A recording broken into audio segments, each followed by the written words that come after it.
Buenas noches, muchas gracias por estar aquí con nosotros en el 11 en México Social. Es recurrente, yo diría que permanente, la reflexión, discusión sobre cómo nos alimentamos, la sensación o la percepción y la realidad de la inseguridad alimentaria. Y más ahora que la sequía, el cambio climático nos anuncian que los próximos ciclos de producción de alimentos van a ser, lo pongo de una manera muy diferentes, incluso con menos producción, más allá de las crisis en las cadenas de valor. Por eso me da muchísimo gusto tener aquí en el estudio a la doctora Margarita Flores, una experta, ha trabajado en América Latina, en la CEPAL, es sin duda, lo digo porque es una realidad, un referente en el estudio sobre los temas alimentarios y sobre la enorme necesidad, lo platicábamos, de nuevos sistemas alimentarios que permitan enfrentar, déjame poner esta otra dimensión, no solo hambre, pero esta realidad de obesidad, sobrepeso, todos los temas de desnutrición. Entonces, la referencia es, desde esa perspectiva, ¿cómo haces un balance del país? ¿Cómo estamos en términos de nuevos esquemas alimentarios, los estructurales y profundos temas de la inseguridad alimentaria? Haz un balance. ¿Cómo estamos entrando la tercera década del siglo XXI? Y si hay pues algunos elementos que nos puedas traer a la mesa sobre hacia dónde camina por lo menos la región, el mundo, porque la sensación es de que esto se está agravando rápidamente. Gracias, Margarita, por estar aquí en México Social. Muchas gracias, Mario Luis, por la invitación. Creo que tocamos un tema que es muy serio porque es la sobrevivencia de las personas. Y creo que cuando empezaste a hablar, hablabas de la salud y la malnutrición, etcétera, de las personas y tocaste el tema sequía. Entonces, yo creo que lo que estamos ahora tratando también de enfocar es la salud de las personas y del planeta. Porque finalmente son los recursos naturales los que aprovechamos: suelo, agua, el sol, para que realmente se lleven a cabo todos los procesos de producción de alimentos, los frescos, ¿no? Antes de que los convirtamos en otra cosa. Pero si nosotros maltratamos esos recursos, entonces estamos perdiendo capacidad para producir más alimentos. Entonces, ¿cómo estamos? Por un lado, en lo que toca a las personas, yo creo que un dato que nos acaba de dar el Consejo Nacional de Evaluación de la Política Social para 2022, bueno, estamos hablando de 23 millones de personas en México que tienen carencia alimentaria y que eso significa inseguridad alimentaria moderada y severa. O sea, o han pasado o han dejado de comer calidad, o más bien, y cantidad, entonces ya han reducido lo que comen, o han pasado hambre, padecen hambre. Y eso es por falta de recursos. La pregunta siempre es, ¿por qué? Por falta de recursos. La otra cosa que me preocupa mucho y que tiene que ver con esa capacidad de conseguir alimentos son los ingresos. Y nosotros tenemos, aun y cuando hay unos avances importantes en los últimos 4 años, no podemos dejar de pensar de que hay un porcentaje alto, ya, si hablamos de 12%, es alto. Es la población que tiene ingresos que no llegan no son suficientes para comprar una canasta de alimentos. Entonces, ¿cómo va a ser un trabajador que tiene un salario mínimo y que tiene que mantener a la familia? Por eso es que la proporción de personas con carencia alimentaria es más alta que la de los que tienen ingresos bajos. Tercer cosa que tiene que ver con ingresos, la pobreza laboral. Aún trabajando y teniendo un ingreso, no es suficiente para el 37% de las personas que trabajan y que tienen un salario para comprar una canasta de alimentos. O sea, el lado de acceso a alimentos estamos todavía mal. Eso no quiere decir no reconocer los avances que se han hecho, pero avances está bien, pero nos tenemos que preocupar de que tienes niños, personas mayores, adultos que tienen problemas. Como lo comentamos en la encuesta nacional de salud y nutrición, casi 1 millón de hogares, alguien se duerme con hambre. Pero al principio hay un problema también de disponibilidad. Exacto. Ahí hay otra cosa. ¿Cómo haríamos ese balance? Hay una, si vemos cómo ha sido la estructura de cultivos en México en los últimos 30 años, lo que ha ido bajando es el área que se destina a los productos básicos, arroz, frijol, maíz y trigo, que son los 4 más importantes, y se ha compensado de alguna manera por mejores rendimientos, o sea, ciertamente ha habido avances en la parte tecnológica. Sin embargo, no tenemos alimentos suficientes. ¿En cuáles? Nosotros producimos suficiente maíz blanco, que es la base de la comida de todos nosotros, pero estamos importando el 85% o más del maíz amarillo que se consume en México, que se usa ¿para qué? Para producir carne, para producir huevos, para producir pollo. Algunos nos resultan indispensables, o sea, somos los consumidores más importantes de huevo en el mundo, pero también lo necesita la industria textil, otros diferentes tipos de industria para producir fructosa. O sea, tiene muchos usos, pero finalmente también está muy vinculado al tipo de dieta que estamos siguiendo, no la gente que está padeciendo hambre, sino en general una dieta como muy global, con mucha carne roja, con muchas grasas, con mucha sal, con mucha azúcar añadida que afecta. Entonces, estamos dependiendo del exterior en maíz amarillo, en trigo panificable, o sea, ya ves que hay 2 tipos de trigo, uno para producir pastas, otro para producir maíz. El de pasta es suficiente, el de pan para nada.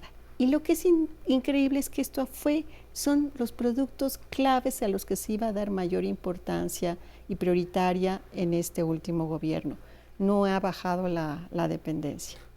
Por otro lado, algo positivo es que se amplió, se ha duplicado en 40 años el área que se destina a producir hortalizas. Eso es un logro importante. Eso es una parte que es parte de nuestra exportación, porque lo que hay que reconocer, somos un país exportador de alimentos. Es una cosa paradójica. Porque en una parte sí se está exportando más hortalizas, más...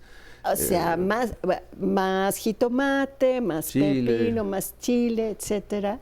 Y también no a ese nivel de rapidez se ha extendido el área de frutales, pero también, de hecho, pues el producto más importante después del tequila y de la cerveza, pues cerveza y tequila, es el aguacate. Entonces, has delineado 3 grandes agendas. Una agenda es esta realidad de la sostenibilidad ambiental. O sea, tenemos un problema de cómo producimos, entiendo. O sea, sí, porque te interrumpo un momentito. Sí. Toma en cuenta, frutales. En el momento que vamos extendiendo, tiene tal demanda los aguacates, nosotros no podíamos exportar aguacates a Estados Unidos hace una decena de años porque estaba no permitido por los Estados Unidos. En el momento que se abre la frontera, se empieza a ampliar la oferta, la demanda y la oferta, y la capacidad de oferta hay que ampliar las plantaciones las huertas de aguacate. Eso se ha hecho a costa de bosques. Entonces, en el momento que nosotros acabamos y hacemos una extensión no planificada, no pensada en la sustentabilidad, pues lo que vas acabando y destruyendo es todo el sistema de captación también de agua y de toda la generación de reproducción de toda esa vida que estaba en el bosque. Claro. Y en ese sentido, déjame introducir un tema, porque por una parte está el tema de disponibilidad, de ingresos, los hábitos, pero cuando hablamos de productores, me gustaría tu reflexión. Realmente hay una concentración de quiénes son los que producen carne, aguacate, o sea, no es esta imagen idílica de que son pequeños productores que son los que producen. Yo tengo la impresión de que se ha concentrado y cada vez son grandes empresas, ¿sí?, que son las que exportan, que son las que acaparan los productos, que son los que distribuyen. ¿Cómo está esa parte, digamos, de quiénes son los que están en esta parte de la producción, distribución y la exportación de alimentos en México? Ver, allí, claro, tenemos como que 3 grandes grupos.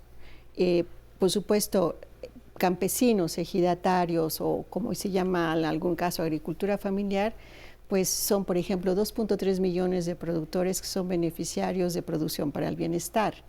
O sea, es un número importante, son como 5 unidades de producción en el país. Pero entonces tú tienes un gran porcentaje de productores pequeños, de menos de 5 hectáreas, minifundismo impera en México, Pero generalmente los de menos de 20 hectáreas, que esto ha sido un avance interesante en la política del gobierno, es que los estímulos y el apoyo ha sido muy concentrado en los pequeños productores que tendrían o buscando la capacidad de producir también para mercados locales, regionales, que puede ser, pero hay una parte que es de autoconsumo. Luego tienes un sector de medianos productores, no sé, entre 20, 100 hectáreas, que también son interesantes, aportan algo considerable para la producción, para el mercado nacional.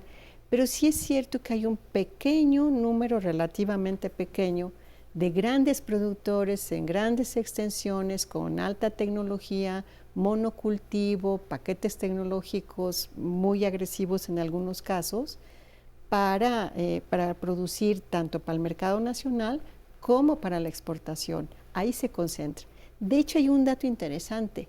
La última encuesta, el último censo agropecuario, que los datos preliminares se dieron a principio de año, en los últimos que esperamos en noviembre, ellos dicen, hay que hablar de este pequeño grupo en donde se está concentrando más la producción y la exportación. Así es, y de hecho también la concentración de los recursos. Vamos a un corte y regresamos, porque creo que es momento de profundizar el análisis, la reflexión sobre la situación de la seguridad alimentaria, la realidad de un entorno global muy complejo, por las guerras, por la enorme realidad de la enorme, digamos, erosión de la sustentabilidad ambiental, falta de agua, estas olas de calor que está afectando, y por otra parte, la realidad de una nutrición que genera estos problemas de obesidad, sobrepeso y también hambre.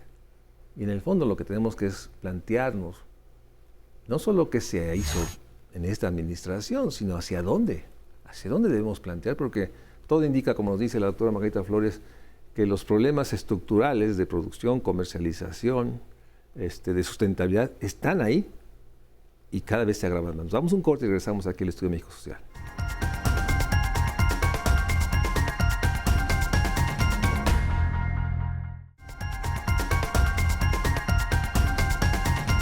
Gracias por seguir con nosotros aquí en México Social en el 11. Estamos hablando sobre la realidad, la complejidad de la producción de alimentos, distribución de su consumo y sus impactos que tiene realmente en todo, la salud, medio ambiente, y la enorme necesidad de plantearlo como un eje, digamos, central en un México social. En ese sentido, ¿qué otra perspectiva podrías incorporar a la discusión, análisis sobre la producción de alimentos, los sistemas alimentarios o la inseguridad alimentaria? Creo que el resultado, de cuál es el resultado de cómo funciona ese sistema alimentario y que tiene que ver con la salud de los mexicanos. Porque una gran preocupación es que en México, de cada 10 adultos, pues 7.5 tienen sobrepeso y obesidad. Y que ese problema no existe nada más para los adultos. El 41% de los adolescentes también padecen sobrepeso y obesidad. Los escolares, el 35-37% están en eso, y los niños menores de 5 años también ya tienen ese problema. Entonces, nosotros estamos padeciendo ya algo muy, muy estructural, que es que se supondría que debería de ser una transición, es la doble carga en la malnutrición. No ha desaparecido la desnutrición crónica en niños, y en cambio aparece el problema de sobrepeso y obesidad, que se vincula, como todos sabemos, como lo escuchamos casi diariamente, con enfermedades no transmisibles y que son muy graves. No es nada más la alimentación, también es el estilo de vida.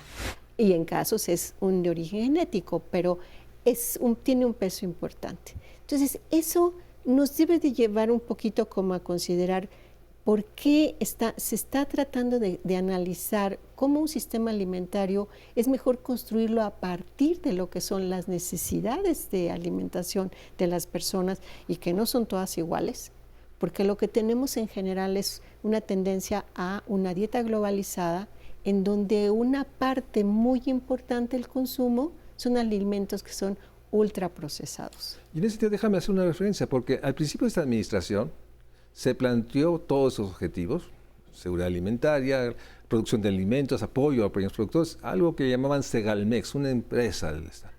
Y después nos enteramos que hubo una gran corrupción, probablemente de la corrupción más señalada, porque finalmente hay que reconocer, el propio gobierno dio cuenta y está en eso. El esquema de Segalmex, o el planteo de Segalmex, que era comprar y tener precios de garantía, ¿cuál sería tu balance? O sea, más allá del tema, digamos, de mal uso de los recursos, la corrupción, el error que nos dicen que fue sorprendido el director que estaba a cargo, no se dio cuenta, más allá de esa narrativa que es sumamente discutible y extraña, hacia adelante, ¿sí se requiere construir algo como Segalmex o algo como lo que teníamos? O sea, ¿cuál sería el planteamiento?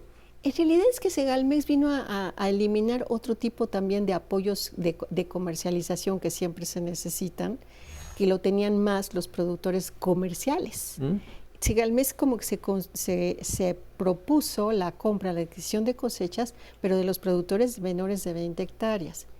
Cuesta mucho trabajo, María Luisa, empezar a saber qué de esta producción vino realmente del productor de menos de 20 hectáreas y no se sumaron los otros. ¿Qué pasó?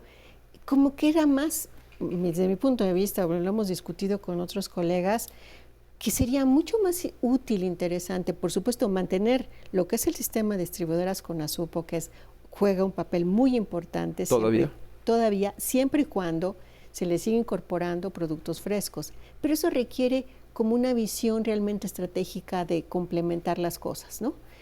Pero como que sería más útil el apoyo productivo, o sea, modificar esta visión de asistencia a una visión más de cómo mejoras la producción. Hay una parte interesantísima de producción para el bienestar, que es la asesoría y la asistencia técnica y el acompañamiento técnico a los campesinos. Es muy interesante, pero el reto es tan grande de que no alcanzan a un número mayor, y es un gran esfuerzo de 100,000 productores. Muy pequeños, ¿no? O sea, comparado con los 2,300,000. ¿Por qué? Porque el presupuesto no está pensado así. Porque no está vinculado más seriamente también con la investigación. O sea, la academia como que se queda lejos, aunque hay gente que también está trabajando. Sí, pero se quedan cortos, digamos, no está la magnitud de la distribución.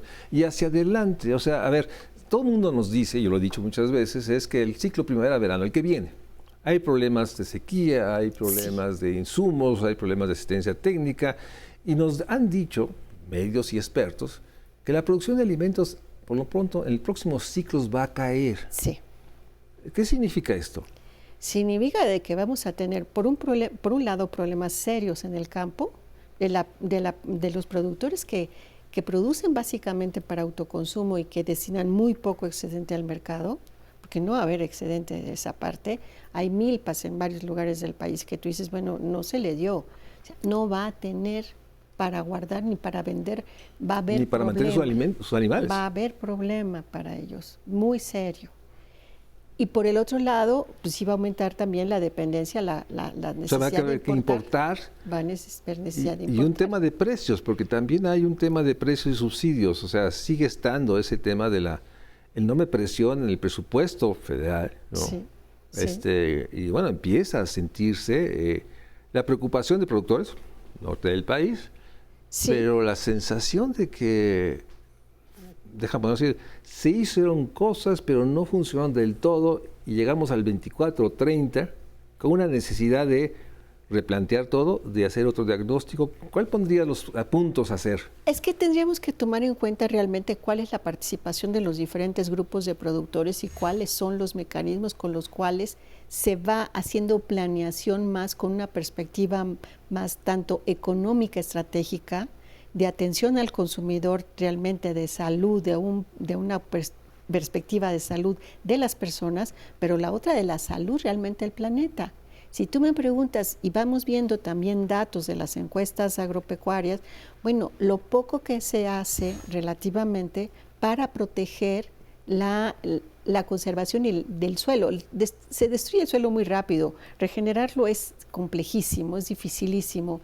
Entonces, ¿qué pasa con los sistemas de producción altamente tecnificados, pero como en estilo monocultivo, o la producción como industrial de pollos. En cuanto tienes una enfermedad se te acabó la producción. O sea, la diversificación que tendríamos que tener y la necesidad de contribuir a una visión con una planeación que no solamente sea del ciclo primavera, verano, otoño, invierno, sino una perspectiva de más largo plazo, en qué sí nos interesa y en qué no.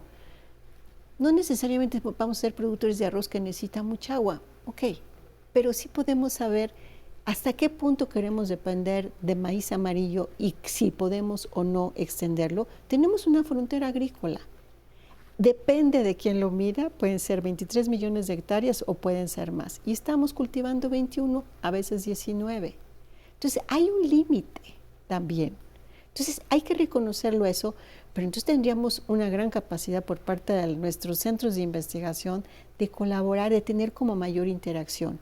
Entonces, ¿cuál es la visión para el pequeño productor? Ha sido fortalecer la visión agroecológica. Bueno, no necesariamente por la escala funciona a un nivel más amplio, pero sí necesariamente se tienen que considerar limitantes a las tecnologías que destruyen la capacidad de regenerar los recursos. ¿Y es cuando planteas esta idea de nuevos sistemas alimentarios? Por eso es que sí tenemos que pensarlo en esos términos, porque una cosa es el sistema alimentario global, pero cuando tú tienes actores, actividades, o sea, todo lo que va desde antes de producir insumos, financiamiento, producción, distribución, toda la infraestructura que no se ha ido trabajando mucho más. ¿Qué pasa no solamente con el ciclo del agua? Es que ese es un tema importantísimo. Y el agua que perdemos por una infraestructura deficiente y vieja. Que por otra parte limita lo que podamos hacer. Margarita Flores, muchas gracias por darnos esas grandes pinceladas de uno de los temas centrales para la sobrevivencia y la construcción de un país que garantice alimentación de calidad, disponible, que permita pues, ser compatible con ingresos que siguen siendo enormemente insuficientes. Y esto genera el otro proceso, hábitos alimentarios, una cultura en la cual tenemos estos datos de salud que nos hablan de realmente que estamos en una situación ya estructurada, de una población que va a crecer con enfermedades crónico-degenerativas. Y esto requiere un replanteamiento de fondo rumbo a los próximos años. Ojalá este proceso de discusión con áreas académicas, con áreas de investigación, porque la alimentación sigue siendo uno de los grandes centros de un México social. Margarita Flores, siempre es un gusto verte. Gracias a ustedes por acompañarnos. Gracias. Buenas noches.